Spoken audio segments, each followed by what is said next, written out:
Genesis chapter 2 takes us deeper into the story of creation. In Genesis chapter 1, we saw how God created the world.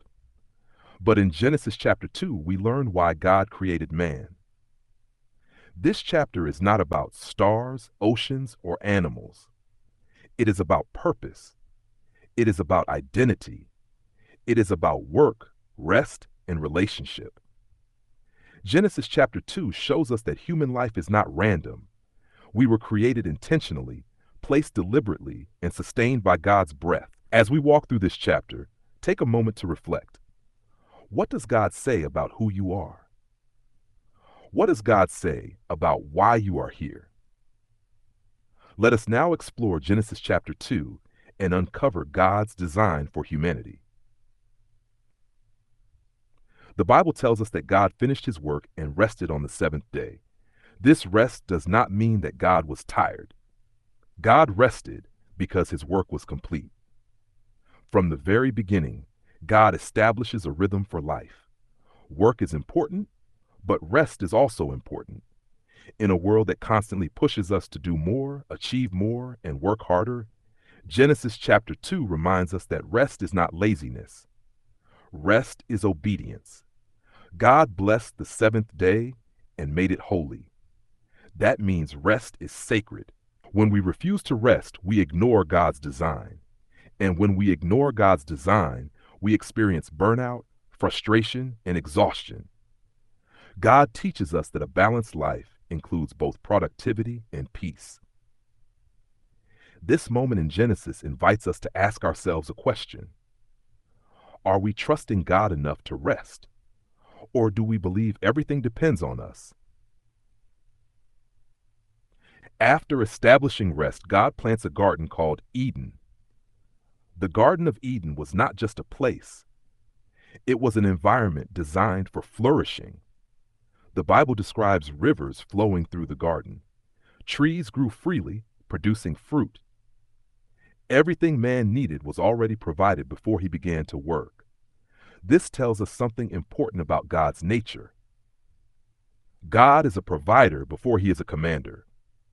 Man was not placed in a wilderness to struggle. He was placed in abundance to steward. Genesis chapter 2 shows us that God's intention was never survival. It was provision, peace, and purpose. When we look at the Garden of Eden, we see a picture of God's heart. God delights in blessing his creation. This also challenges us today. Do we trust that God knows what we need? Or are we constantly striving in fear? Genesis chapter 2 tells us that God formed man from the dust of the ground. This image is deeply humbling. Man's body came from the earth, but his purpose came from God. God did not speak man into existence like the rest of creation. He formed man. This shows care, intention, and relationship. Before man did anything, he was shaped by God's hands. This reminds us that our value is not based on what we produce. Our value comes from who created us. You were not rushed into existence.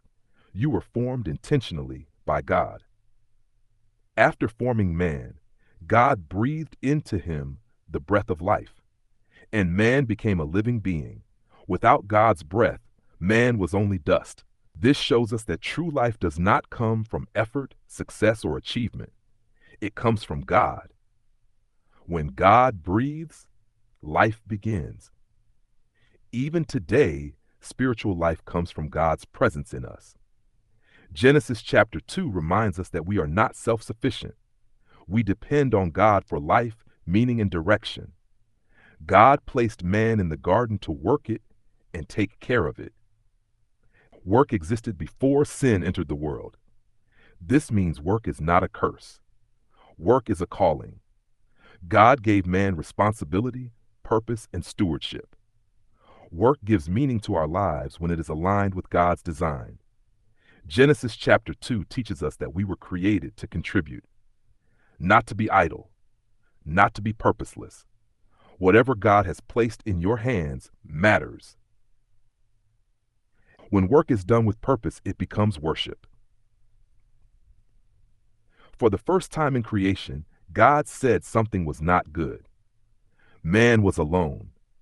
This shows us that even in a perfect environment, relationship matters. God created us for connection. We were never meant to walk alone. God then created woman as a companion and partner, not inferior, not superior, but equal and complementary. Genesis chapter 2 shows us heart for unity, love, and community. Isolation is not God's design. We flourish best when we live in healthy relationships. Genesis chapter 2 reminds us that we are created with purpose, sustained by God's breath, designed for meaningful work, rest, and relationship.